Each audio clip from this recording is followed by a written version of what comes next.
Oi, seja bem-vinda ao canal Professora Nerd. Eu sou Francinete Coutinho e este é mais um quadro dos Dados do Mestre. Se você já conhece esse quadro, você sabe que nele eu falo a respeito de sistemas de RPG de mesa. E sabe também que nós estamos trabalhando o sistema 3DT Módulo Alpha. E hoje, finalmente, nós chegamos ao tão esperado vídeo a respeito de combate em 3DT Alpha. Então, tá querendo conhecer as regras de como realizar um excelente combate com a sua mesa?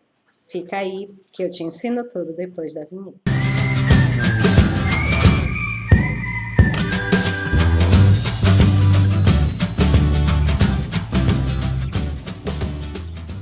Finalmente chegou a hora de descer o sarrafo no inimigo que estava infernizando a vida dos personagens. Mas para isso, narrador, você precisa ter o domínio completo das regras de combate, até mesmo para quebrá-las quando for necessário. Então, é isso aí. Aperta os cintos que nós vamos aprender como combater em 3DT Alpha. Lembrando que se este é o seu primeiro vídeo, RPG de mesa é um jogo de interpretação de personagem. E aqui eu apresento regras de um sistema rápido, alucinante, que você faz a ficha em poucos minutos e já sai jogando. Prático para quem quer começar a narrar. E até mesmo para narradores antigos que querem jogar algo mais leve, mais tranquilo e, de certa forma, mais rápido. Então, é isso aí. Se você não viu os outros vídeos da série de 3DT Alpha e gostaria de ter acesso a eles, eu deixei aqui no card o link para a playlist e lá você poderá encontrar todos os vídeos a respeito desse sistema incrível. Vamos então começar? Vem comigo. Então, pessoal, o combate aqui em 3DT Alpha, ele é muito simples, tá? A gente não tem muitas regras, porque é um sistema bem dinâmico, bem rápido, e que depende muito, assim, da capacidade do narrador de ampliar, improvisar, né? Modificar as regras para que elas se adaptem aos mais variados tipos de situação. Mas é claro que, como todo cenário, a gente precisa ter pelo menos aquelas regras mais básicas, né? Mais, digamos assim, indispensáveis, né?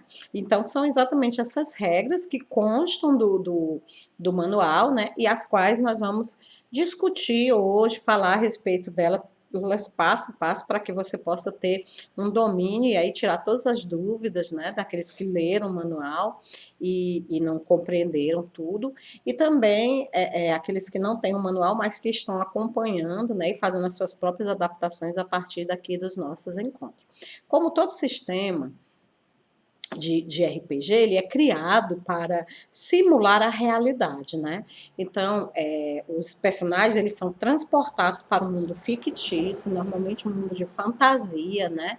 E nesse mundo fictício, eles precisam que a realidade seja simulada, né? Seja simulada através de algum tipo digamos assim, de aleatoriedade, tá? Então, é como se a gente pudesse simular a sorte, a gente pudesse simular o acaso, o destino, né, o azar, tá? E todo sistema de RPG, ele faz isso com o auxílio do que nós chamamos de dados.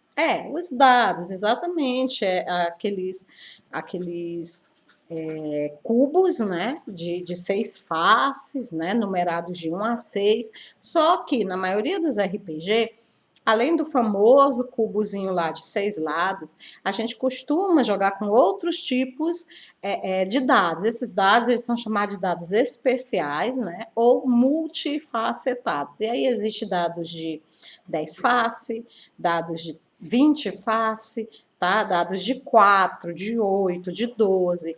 Então, é aquelas coleções belíssimas de dados, né, que muitos jogadores e muitos narradores gostam de ter e de colocar lá em cima da mesa, né, para que as pessoas que estão assistindo a narração vejam aqueles dados bonitos, coloridos.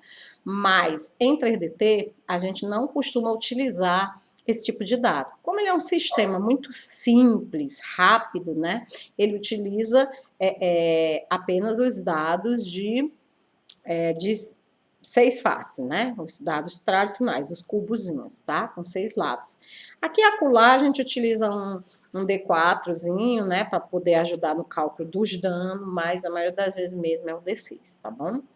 E assim, pessoal, como a gente utiliza apenas um tipo de dado, que é o D6, a gente costuma chamar ele simplesmente de D, tá? Então, jogue um D, jogue 2D, né? Eu estou dizendo para você, jogue um dado de 6 lados, jogue 2 dados de 6 lados, e assim sucessivamente. Quando aparecem esses números na frente do D, né?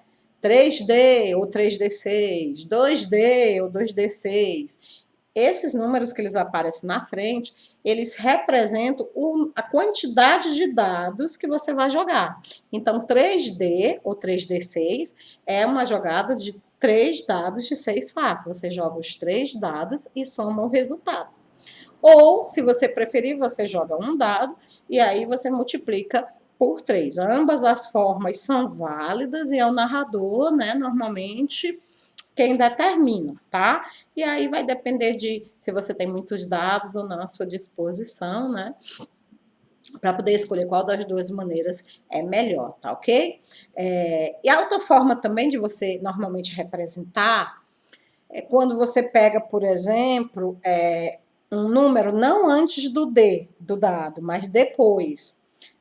E normalmente quando esses números eles vêm depois da letra D, eles vêm acompanhados de um sinal, que pode ser um sinal de mais ou um sinal de menos. Por exemplo, D mais 2, D6 mais 3, D6 menos 5, 3D6 mais 5.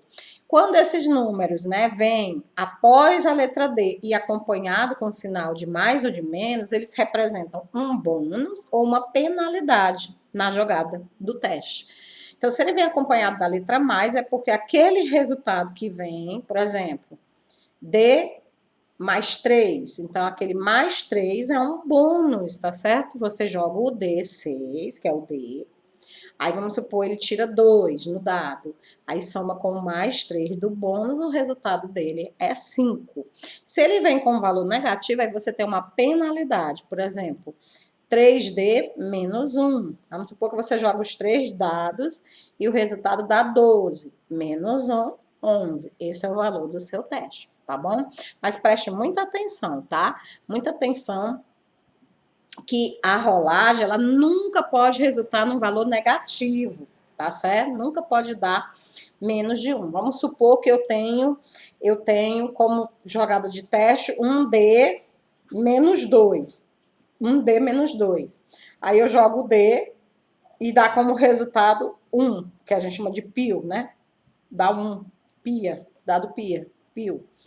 Então, 1 menos 2. Aí o resultado daria negativo, né? 1 menos 2 daria menos 1. E o que é que isso representa no cenário de jogo? Não representa nada em 3DT, tá? Valores negativos em 3DT não são levados em consideração, eles não existem.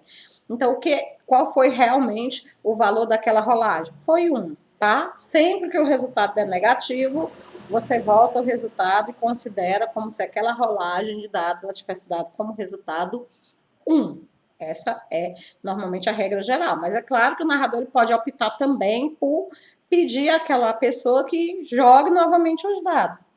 Fica a cargo do narrador. Ele pode considerar logo o resultado igual a 1, ou se ele vê que aquele resultado vai prejudicar o jogador e ele quer, de alguma forma, seria benéfico para a campanha que aquela ação realmente acontecesse, ele pode pedir ao narrador que jogue novamente o teste. Mas uma vez feito isso, gente, é bom que se crie um padrão. Se naquela aventura você pediu para ele rejogar, você tem também que toda vida que essa situação acontecer com outros jogadores, você também permite que os outros jogadores joguem também. Por quê? Porque senão vai ficar aquela situação de que o narrador está beneficiando o Albertinho e não está beneficiando o Pedrinho. Entendeu? Então, normalmente é bom criar um padrão. Se você disse, olha, Pedrinho, você não vai rejogar, não, seu resultado é 1, então, a partir daquele momento, é bom que fique estabelecido entre o narrador e a mesa que sempre que o resultado for negativo, fica valendo o 1, tá bom? Importante que você mantenha um padrão, para que não haja, né, depois acusações de que você estava manipulando o sistema para prejudicar ou beneficiar algum jogador, coisa que acaba, né, realmente com a diversão da mesa, né? Vamos combinar. Vamos falar, a gente tem o aparelho que simula as aleatoriedades, que é o dado. Quando é que eu devo usar o dado? Bom, eu devo usar o dado quando o jogador, eu devo pedir a ele, né, que utilize as jogadas de dado, quando ele for fazer algo perigoso, algo muito dramático, algo muito importante, tá? Que exija, né, um esforço muito grande. Por exemplo, não vou pedir para o cara jogar um teste para ele atravessar a rua, né? Ele sabe como atravessar a rua, né? Se o cara tem perícia em montaria, não vou pedir ele para fazer um teste para montar no cavalo. Ele sabe montar, ele tem a perícia, né? Então, o mestre ele tem que saber as horas certas, as horas corretas, tá? Para pedir uma jogada de dados, porque senão ele vai acabar banalizando, né? E aí, além do jogo se tornar lento, chato, entediante, ele vai deixar muita história na mão da aleatoriedade e pode até acabar prejudicando os jogadores, fazendo eles ficarem com a paciência muito pequena e caindo fora da mesa, né? Então vamos tomar cuidado para não, nem de menos, né, também, e nem de mais. É necessário que o seu jogador ele sinta que aquela situação foi difícil, tá? Que ele suou para conseguir aquilo ali. É necessário que ele tenha essa noção. Mas também é necessário que ele entenda que certas situações da vida são corriqueiras e que não precisa fazer teste para isso, né? Então, o teste em 3DT é muito, muito, muito simples. Coisa mais bobinha do mundo, né? Se você joga um dado, você quer testar, normalmente você testa as características. Quais são as características mesmo de 3DT? Lembram? Vamos lá comigo? Força, habilidade, resistência, armadura, poder de fogo. Então, vamos supor que você quer testar poder de fogo. Você vai lançar uma flecha, né? E você quer ver se você acertou o alvo que estava a determinada distância, ou o alvo era muito pequeno, ou o alvo estava em movimento. Quer dizer, uma situação difícil, até mesmo para um arqueiro muito experiente. Então, o narrador, ele pede, ó, teste, né? Teste de poder de fogo, para você poder, ou desculpa, teste de habilidade para você poder acertar o alvo, né? Então, aí lá vai você jogar o seu teste. Vamos supor que a sua habilidade seja, digamos, 3. Você joga o D6 e o seu resultado tem que dar igual ou menor do que 3, tá? Então, você joga o D6, se der 1, 2 ou 3, você passou no teste. Se der 4, 5, 6, você errou, tá bom? Então, muito difícil, né? Super, super fácil, tá bom? Então, não tem como errar aqui, não. As jogadas de dano, mais lá na frente, nós vamos ver como é que elas funcionam, né? Mas, basicamente, também é o mesmo princípio. Você joga uma quantidade de dados, soma, acrescenta bônus, acrescenta redutores, né? Se você joga um teste, e se seu teste, ele tem bônus ou penalidades, aí o narrador, ele vai dizer, né? Ó, essa é uma tarefa fácil, ganha aí mais 1, mais 2, é uma tarefa normal, faz sem bônus. É uma tarefa muito difícil, pega aí umas penalidades, tá? Então, é sempre o narrador quem vai determinar se aquele teste tem bônus ou penalidade. E o processo é sempre o mesmo. Você joga o dado, soma o resultado do dado com o bônus ou com a penalidade, e o que fica você compara com a característica. Se for menor ou igual, beleza, você passou. Agora, gente, presta muita atenção nisso aqui. Muita atenção mesmo, que é importantíssimo. Não importa o valor da sua característica. Não importa o valor da característica que você está testando. 6 é sempre uma falha. 6 é sempre uma falha. Então, imagine que a sua habilidade é 8 e você tirou 6. Não importa, errou. Vamos supor que a sua habilidade é 150 e você tirou 6. Não importa, errou. 6 no dado em 3DT é sempre uma falha, tá bom? Então, é isso aí. E vamos lá, né? Boa sorte para você na jogada de testes. Vamos aprofundar um pouco mais a estrutura do combate em si. Vamos falar agora em turno ou rodada, né? Então, como as aventuras elas acontecem na imaginação, é claro que o espaço, o tempo, ele funciona de forma diferente dentro da nossa cabeça, né? E aí, normalmente, no jogo de RPG, em poucos segundos, podem se passar anos, meses, semanas, tá bom?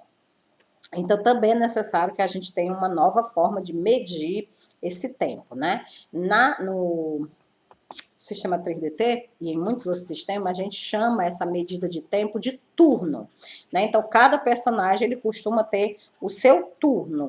Normalmente, é padrão, alguns narradores, eles estabeleceram uma duração para esse turno, que pode ser o quê? 3, 4 minutos, 5 minutos, tá?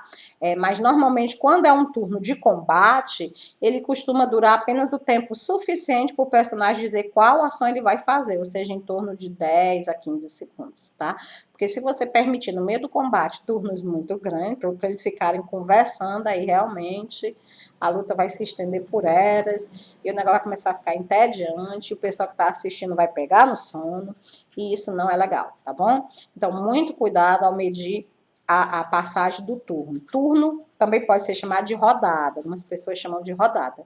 E aí, muito cuidado também na hora de você estipular os tamanhos do turno, para você não cometer aquele erro de, o personagem fulano de tal tá num momento tão legal da história, e esse outro personagem aqui não tá fazendo nada, ele tá perdido no meio do deserto. Eu vou diminuir o tempo desse que tá perdido e vou aumentar o tempo do que tá na parte sensacional. Não faça isso, não é justo, não é legal, os jogadores não gostam, normalmente eles ficam chateados.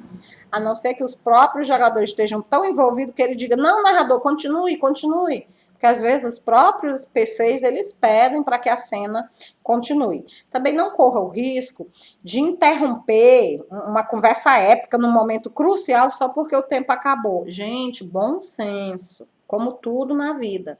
Tá? Então, se tá num momento muito épico da história e tá todo mundo na mesa ali querendo saber o que vai acontecer com o personagem, tá todo mundo naquela empolgação, por que não aumentar um pouquinho mais o turno do cara? Mais 1, 2 minutos até aquela cena passar, e aí depois você acrescenta a mesma quantidade de tempo no turno dos outros, para que fique tudo igual e ninguém possa vir depois chiar de imparcialidade da sua parte. O importante é você manter a imparcialidade, né? Mas conservar a história e a diversão. Você tem que lembrar que a história e a diversão é muito mais importante do que as regras, né? Não adianta nada você cumprir as regras rigorosamente e a sua história se tornar chata, cansativa, né? Então, o objetivo do RPG não terá sido alcançado, tá bom? E normalmente, como é que se sabe quem começa primeiro? Costuma-se jogar o que a gente chama de iniciativa, mas lá na frente a gente vai falar, né, a respeito do que é a iniciativa e como ela é jogada, mas aqui basta que você saiba que cada personagem vai jogar a sua iniciativa, e aí os turnos irão ocorrer na ordem, né, da maior para a menor iniciativa, aquele que tirou mais vai começar primeiro, né? E também é preciso que você saiba que durante o seu turno de ataque, né? Durante o seu turno de ataque, você só pode executar uma ação e um movimento, tá bom? Como assim? Como assim, professora? Uma ação e um movimento? A gente vai ver agora o que é ação e o que é movimento, para que você possa entender isso de uma vez. Por exemplo, se você vai atacar, arremessar uma bola de fogo, disparar uma flecha, todas essas ações são ações de ataque, tá certo? E essas ações são exemplos, essas ações são exemplos de ação. Essas coisas que você realiza são exemplos de ações. Então, o que são ações? É toda movimentação na mesa que possa resultar num ataque, tá bom? Se resulta num ataque, então você tem uma ação, tá ok? Quando você vai usar, por exemplo, algumas vantagens que consomem PMS, você gasta PMS, isso não é ação, tá bom? Você pode ativar a sua vantagem durante o turno de combate e não perder a sua ação. Mas cuidado, existe sim algumas, né, que na própria descrição da vantagem ela diz, leva um turno para ativar, leva 2 turnos para ativar, né? Então, quando houver essa observaçãozinha na descrição da vantagem, isso significa o quê? Significa que usar aquela vantagem naquele momento vai fazer você perder a sua ação. Quer um exemplo? Poder oculto. Para você poder ativar o poder oculto, você gasta uma rodada ou 2 rodadas, dependendo de quantos pontos você vai aumentar em cada atributo. Então, vamos supor, você vai aumentar 1 ponto na força. Aí você gasta uma rodada para ativar o poder oculto e recolocar 1 ponto na sua força, aumentando a sua força. Durante aquele período, você perde a sua ação. Você não pode atacar, tá certo? E nem defender. Se alguém lhe atacar, você perdeu a concentração e automaticamente não vai conseguir ativar o seu poder oculto. São vantagens que necessitam que você tenha uma espécie de protetor, um guardião, um colega que vai ficar ali perto de você, lhe protegendo, para que você tenha tempo para ativar aquela vantagem, tá bom? Alguns jogadores espertos costumam dizer para o narrador: narrador, já estava ativado. Mas o cara tá passeando na praça e já tá com o poder oculto ativado. Por quê? Consumindo PMS, aí você vai ter que dizer para ele: querido, você não tem ponto de magia suficiente para isso não, tá? Então, com certeza, você estava realmente desativado. É o preço de se comprar essas vantagens. São vantagens excelentes, mas que também, né, tem que ter alguma coisa que limite, porque senão o cara fica extremamente poderoso em relação aos outros componentes da mesa. E, assim, existem algumas vantagens que elas lhe dão mais ações num turno. Por exemplo, ataque múltiplo, tiro múltiplo, permite que você faça mais de uma ação no seu turno, mais de um ataque, né? Permite mais de um ataque. Mas não pode ser, por exemplo, nenhuma vantagem para te dar mais ações diferenciadas. Então, eu posso sim usar ataque múltiplo para atacar 2 vezes um inimigo. O que eu não posso é, na mesma ação, eu tenho ataque múltiplo, então eu vou atacar o inimigo e vou curar aquele outro que está caído ali no chão. Não, ataque múltiplo só funciona para ataques. Não existe nenhuma vantagem que lhe dê a possibilidade de executar mais de uma ação. Então, ou você ataca o inimigo, ou você vai salvar o seu colega. Você não pode fazer as 2 coisas na mesma ação, tá bom? Então, você veja as prioridades, veja o que é mais importante, tá ok? Agora, assim, se for para você beber a porção, né? Se é você que tá bebendo a porção, aí você bebe e isso não é uma ação, tá? Isso pode ser considerado um movimento. Então, eu me movimento, bebo a porção e em seguida eu ataco, sem problema nenhum. Deu para entender a diferença aí? Espero que sim. Qualquer dúvida, coloca aí nos comentários que eu vou tentar tirar, tá bom? Vamos ver agora o que é movimento? Movimento é qualquer coisa que não seja atacar, tá bom? Qualquer ação, né? É irônico porque a ação de agir e a ação do termo ação, né? Que são os ataques. Mas qualquer ação do termo agir que não resulte em atacar pode ser considerado um movimento. Correr, né? Beber uma porção, como eu falei antes, falar, né? Puxar a sua arma, sacar o seu arco, né? Tudo isso são movimentos, tá certo? Então, normalmente, você pode executar por rodada uma ação e um movimento. Quer dizer, você pode correr para se aproximar do inimigo e atacar. Ou você pode sacar a sua arma e atacar. Ou você pode sacar o seu arco e atacar. Ou você pode beber uma porção e correr, se aproximar, atacar, tá? Normalmente, gente, você pode abrir mão do seu turno de ataque e executar 2 movimentos, tá certo? Então, vamos supor, eu não quero atacar, eu quero sair daqui o mais rápido possível. Então, eu abro mão do meu turno de ataque, em vez de eu me mover e atacar, eu vou me mover 2 vezes, tá bom? Quando você se move 2 vezes, né, você pode utilizar o dobro da sua da sua velocidade, né? E essa velocidade seria o quê? Né? Mas lá na frente a gente vai ver como é que calcula a velocidade, mas nessa você sabe que ela está relacionada com a sua habilidade. Quanto maior a sua habilidade, maior a sua velocidade. Também está relacionado com a sua resistência, né? Principalmente se você vai correr distâncias muito grandes, a sua resistência também faz parte, tá certo? Você pode abrir mão da ação para se mover 2 vezes, mas você não pode fazer o contrário. Como assim? Você não pode, por exemplo, eu não vou me movimentar, ele está pertinho de mim, em vez de eu me movimentar nada, eu vou dar 2 ataques nele. Você não pode fazer isso, a menos que você tenha ataque múltiplo, tá bom? Se você tiver ataque múltiplo, aí beleza, aí você pode, né, fazer, né, isso aí sem problema. Se você tiver vantagem em aceleração, presta bem atenção, ela te oferece um movimento extra, não uma ação, tá bom? É um movimento. Então, a pessoa que tem aceleração, a pessoa que não tem aceleração, primeiro, né, a que não tem aceleração, ela se movimenta e ataca. Beleza, todo mundo se movimenta e ataca. A pessoa que tem aceleração, ela pode se movimentar 2 vezes e atacar. Ou seja, ela ganha uma ação extra. Ou ela pode beber a poção, se movimentar e atacar. Ou ela pode beber a poção, puxar o arco e atacar, tá certo? Ela pode fazer 2 ações e apenas, ou desculpa, 2 movimentos e apenas uma ação.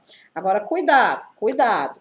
Se ela tem aceleração e abrir mão do direito de atacar, olha, eu não quero atacar, narrador, eu vou fazer movimentação apenas. Ela tem direito a se movimentar 3 vezes, ou seja, ela tem direito de correr até 3 vezes o valor da sua velocidade máxima em um turno. E isso é muito interessante, é muito bom, né? Principalmente quando você percebe que não consegue mesmo vencer o inimigo e que você tem mais aqui meter sebo na canela, tá bom? Então, espero que vocês tenham conseguido entender essa diferença entre movimento e ação. A ação está relacionada a atacar. Toda atitude, pronto, o termo é esse, atitude. Toda atitude devotada a um ataque, ação. Toda atitude que não tem a ver com atacar ou usar magia, né? Usar magia também é considerada ação. Então, qualquer atitude tomada no sentido de que não seja no sentido de atacar ou usar magia, é chamada de movimento. Tá bom, pessoal? É isso aí. Então, cuidado, viu? Esquiva. Olha, gente, você vai sofrer um ataque. É claro que você não é obrigado a ficar lá paradão, olhando para o cara, decepar sua cabeça com a espada. Você pode, sim, se defender, tá certo? Essas ações de defesa, elas são muito interessantes porque elas recebem até mesmo um nome especial, tá? Elas não são ações, elas são reações. Então, reações são posturas ou são atitudes tomadas para o quê?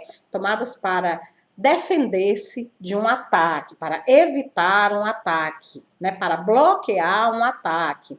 Então, certas vantagens, elas te dão uma capacidade, né, defensiva, como, por exemplo, a deflexão e a reflexão, tá? Então, deflexão e reflexão, elas atuam como se elas fossem o quê? Como se elas fossem um tipo especial de esquiva, tá certo? E qual é a vantagem mesmo da esquiva? Gente, a esquiva, ela é a única ação, no caso, reação, né, que pode ser usada no turno do adversário, tá certo? No turno do teu adversário, você não pode atacar ele, você não pode usar magia contra ele, você não pode fazer nada. Mas você pode esquivar, tá? Se o cara vem te atacar, automaticamente você tem o direito de esquiva.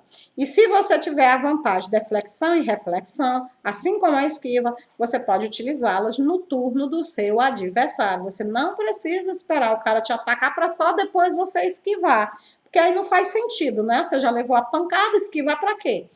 Né? Então, as reações, né, as ações de esquiva ou reações, elas podem sim e devem serem usadas na iniciativa do outro personagem, se aquele personagem te atacou. Outra coisa interessante, eu posso usar posso tentar usar o turno do outro personagem para defender um ataque que não foi contra mim? Não, não pode, tá? Então, se o cara tá atacando a tua amada, a tua amiga ou a tua colega, não é problema teu, é problema dela. Você não pode invadir o turno para poder defender ela. Alguns narradores, eles criam algumas regras, né, que não estão no manual, mas que eu vou compartilhar essa ideia com vocês, porque muita gente acha isso, pô, cara, eu tinha uma habilidade melhor, podia ter protegido ela, né, se eu tivesse tido tempo. Bom, o que você pode fazer? Muitos narradores aceitam que você abra a mão do seu turno. Você diz assim, ó, narrador, eu não vou atacar nesse turno, eu vou ficar apenas observando, porque se alguém for ser atacado, eu quero defender. Então, se você abrir mão do seu turno, aí você pode invadir, né, a iniciativa de outro personagem que esteja atacando outra pessoa que não seja você e pode usar a sua ação para defender aquela pessoa. Então, é um sacrifício. Você vai ter que sacrificar o seu turno para você poder proteger, né, alguém que esteja dependendo de você. Por exemplo, o cara vai ativar uma vantagem lá que exige, ou vai fazer uma magia que exige que ele se concentre e pediu para você proteger ele. Então, a melhor opção que você faz é abrir mão do seu turno de ataque, guardar a sua ação para proteger o seu colega, caso seja necessário. E se não for necessário, aí você perdeu a sua ação, mas foi por uma boa causa, né? RPG, a gente tem que sempre medir as prioridades. O que é mais importante naquele momento? É você beber sangue ou é você proteger o seu colega que está fazendo uma magia que vai resolver o problema, né? Então, leve tudo isso em consideração na hora de decidir, tá ok? Então, pessoal, vamos dar uma paradinha aqui? No nosso próximo encontro, a gente continua falando a respeito das situações de movimento, falando a respeito, né, das situações de defesa, de ataque, das técnicas, dos combos que podem ser utilizados nesse tipo de situação. Então, se você está ansioso para ver a continuação desse vídeo, não esquece de ativar o sininho, se inscreve se você ainda não foi inscrito, para que você possa receber o próximo vídeo. E se você já é da família, não esquece de curtir, compartilhar e fazer os seus comentários aí embaixo, que são sempre muito importantes para o meu trabalho. Muito obrigada. Fica com Deus. Até o nosso próximo encontro. Tchau.